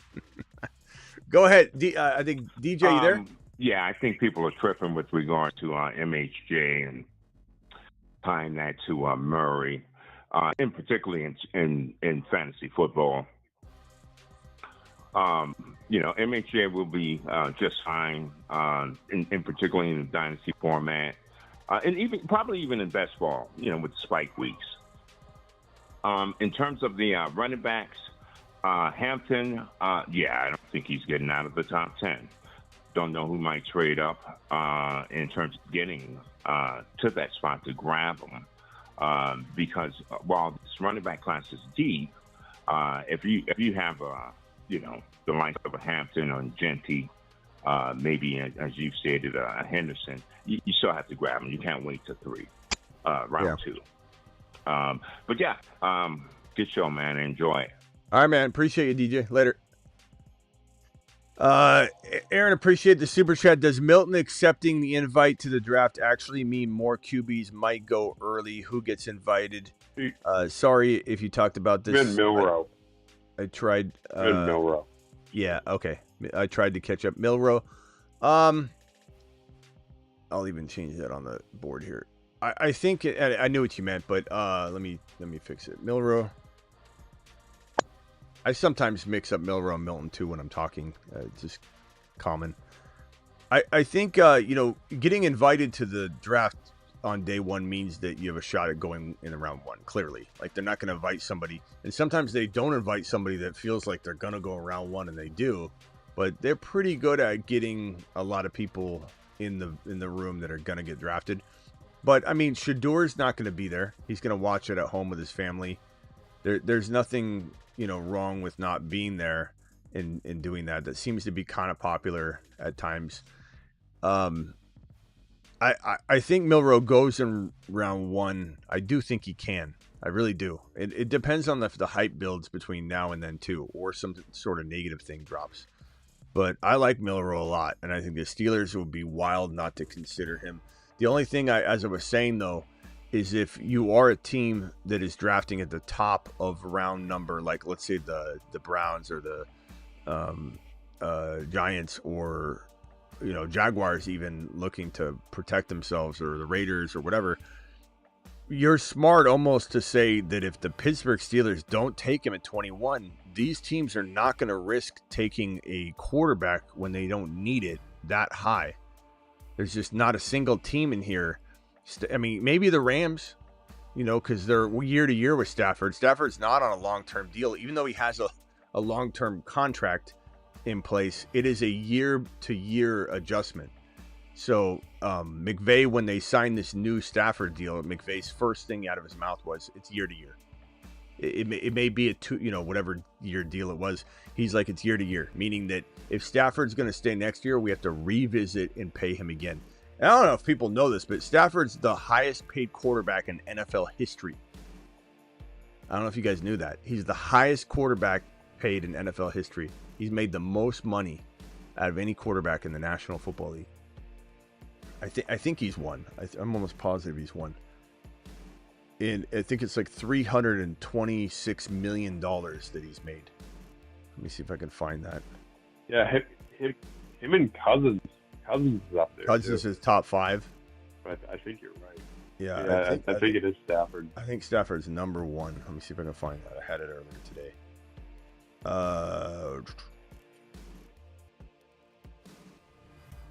That's crazy. Yeah, and he's earned it. I'm not saying he hasn't, but Cousins has robbed the NFL. Just straight up robbed the league, being top 5. Oh, Yeah, Rodgers, Aaron Rodgers might be number 1. So $391 million. Stafford is the highest quarterback paid in the National Football League. He jumped ahead. $391. Aaron Rodgers, $380. Tom Brady, $332. Kirk Cousins, $321. Russell Wilson, $315.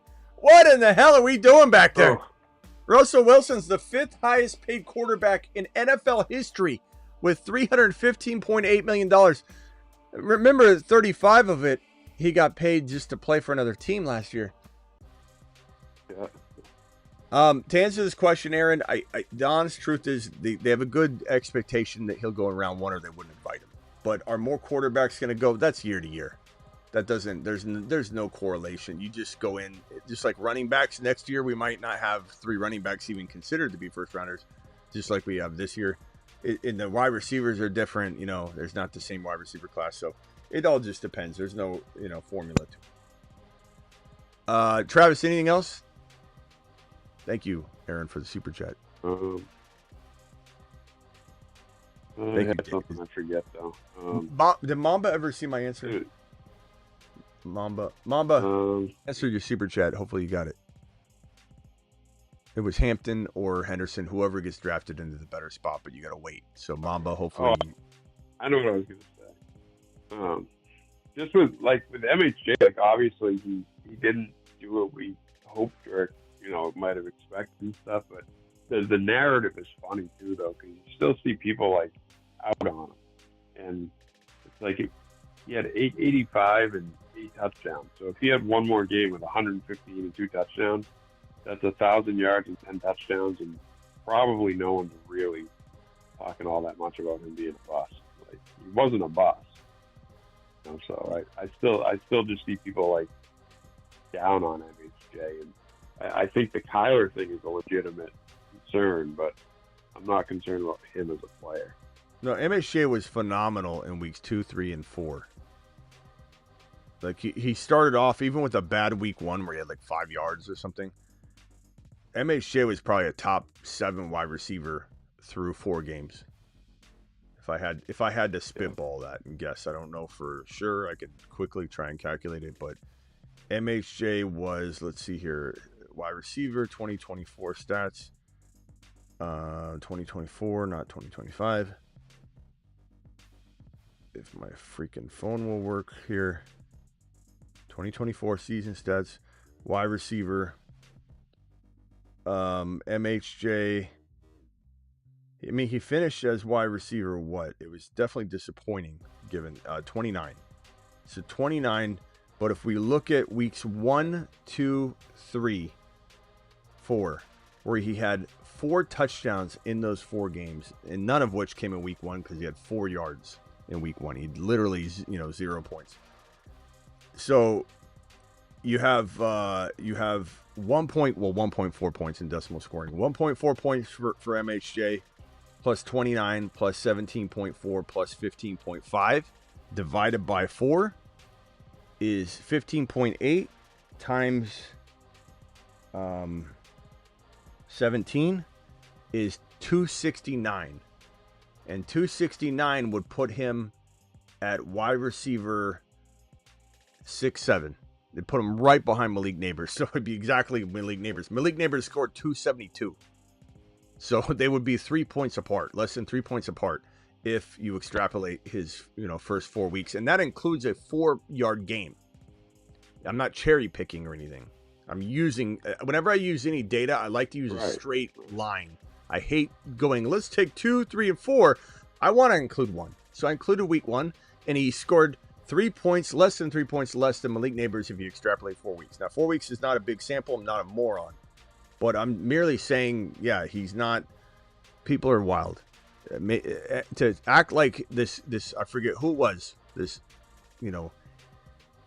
crazy comment to say that you don't think the Cardinals are regretting taking Neighbors. And what I was going to say off that, and I didn't get to think or didn't get to speak because I went off on a tangent about it, is that everybody took that report and they started twisting it. And then before you know it, an hour or two later, 3 and 4 of these Mickey Mouse news aggregates and news reporting, Twitter accounts that don't have any sources at all. They didn't even quote what was said. They just said, according to reports, the Cardinals regret drafting MHJ. It's like, because one guy said it. Ridiculous. All right, Travis, anything else? Oh, I'll talk to you later. See you tomorrow. Oh, Rock Out's still there. Rock Out, what's up? Any last thoughts, Rock Out? Damn, Rock Out's quiet as a ninja. You asleep? Yeah, I think MSJ will have a good year. I'm just hoping Murray can get back to what he was doing like the end of the season of the following year, 2023, where it was like balling out. That gave us the hope that they would produce this past year, but hopefully they can get back to that and take away the video games from them. Yeah. Get rid of the damn Call of Duty. No more updates. Tell Call of Duty. Cut them off. Keep Cut it them off. private. Yeah. I wonder if we can create a GoFundMe to pause Call of Duty updates. And where you think the Michigan tight end could go would be a good spot? I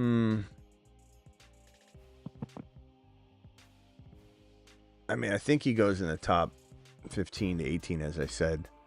I think Tyler Warren goes top 8, maybe top 10. You could just put it top 10, and then probably Loveland goes. I would say. I think Loveland goes in the 9 to 17 range.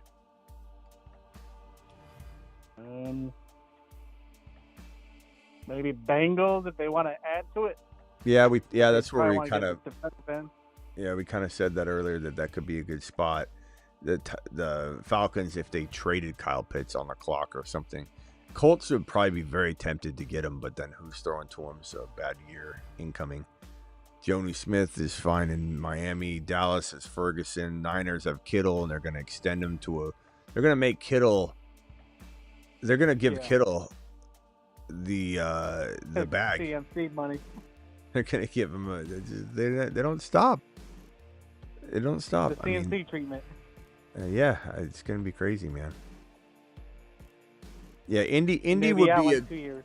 Indy would be a good vacant spot, but I don't know if it would be a good producing fantasy spot for Loveland. Not this You year.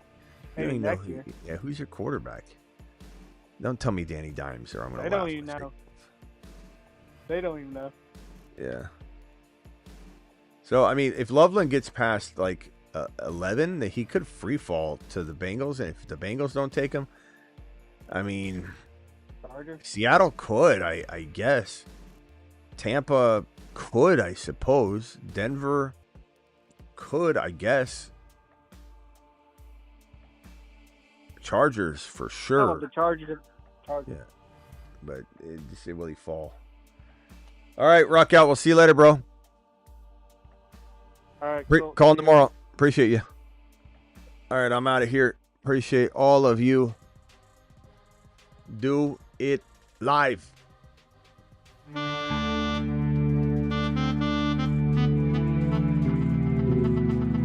Hey, are you currently sitting at home and wondering, why am I such a loser? Why do I not know how to get chicks? Well, There is a solution. Draft Ashton Jeanty in your upcoming fantasy football drafts, and you'll immediately start growing hair on your chest. Jeanty. Now, do you want to be this guy? Hi, I'm worried William, and my mommy just warmed me up a Hot Pocket, and I've never even talked to a hot chick. Or this guy. Hey, I'm Dom, and I drive fast cars, get hot chicks, and draft Ashton Jeanty double fist style with 2 cell phones at the same time. Why do I have 2 cell phones? One for looking up Ashton Jeanty stats all day, the other is for getting chicks. All right, put down the Hot Pocket petrified pita and start smashing Jeanty ADP, and watch less Thundercats reruns and more of the fantasy football show with Smitty. He's BTJ. What you gonna do? He's BTJ. He's gonna put it on you. He's BTJ. Gonna have a good game. He's BTJ. Your mama screams his name. BTJ is going to put it on you.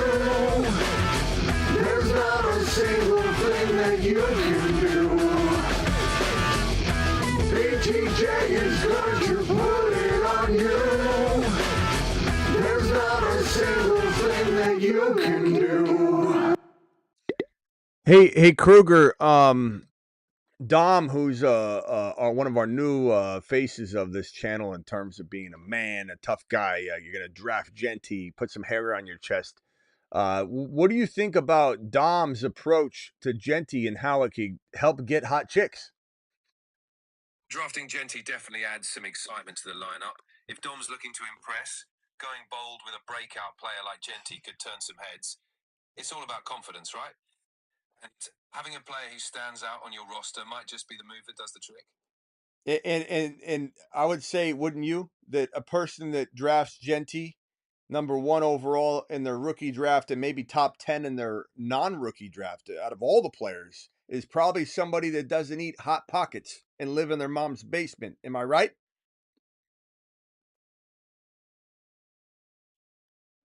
Absolutely. That's someone with a bold strategy and confidence. Taking Jeanty that high shows you're playing to win and definitely not sticking to the usual script. No basement dwellers in that draft route. All right. You sound a little low energy today, Krug. You okay? You sick? No, I'm good. Just keeping it chill. Let's crank it up a notch. What do you want to dive into next? Well, the show's over. I guess real quickly, leave the folks with a prediction and then tell them deuces and let them know we're leaving. Where do you think Ashton Jeanty gets drafted in the upcoming 2025 NFL draft? And where does Marion Hampton, the second-ranked rookie running back, where does he land in the upcoming 2025 NFL draft? And keep in mind, Jeanty's floating around that 6 overall territory. But do you have any surprises there? And Hampton might climb into the high teens, if not, maybe higher. All right, folks, quick prediction time. Ashton Jeanty might go around the 6th pick, give or take a spot. But don't be surprised if he climbs a bit higher if teams are feeling bold. As for Marion Hampton, he could sneak into the high teens or maybe even a bit higher if the buzz keeps growing. You just repeated what I said, Krug. I need you to give me a team. What team's drafting Jeanty? What team is drafting Hampton if you had to throw a prediction out there? Got it. Jeanty to the Cardinals at 6 would be my pick. They need a dynamic playmaker. For Hampton, let's say the Ravens in the late teens could be a great fit. Drop a deuce on that like button. Okay, thanks, Kruger. See you later. Oh, my God. The Cardinals taking Jeanty. Do it live. Derrick Henry's going to see Hampton on the team. Kruger's not quite always ready for prime time. It is what it is. I feel like he's getting a little bit like lax, though. I mean, he was on the money at the beginning. I don't know if he's eating all of his Wheaties, his digital Wheaties or not. I don't know. Krug's kind of falling apart lately. Jerry, thank you for that super chat earlier, who did acknowledge he saw that. I put that here just to remind me. But see you all tomorrow. Appreciate you. Deuce, if you're loose, stay liquid.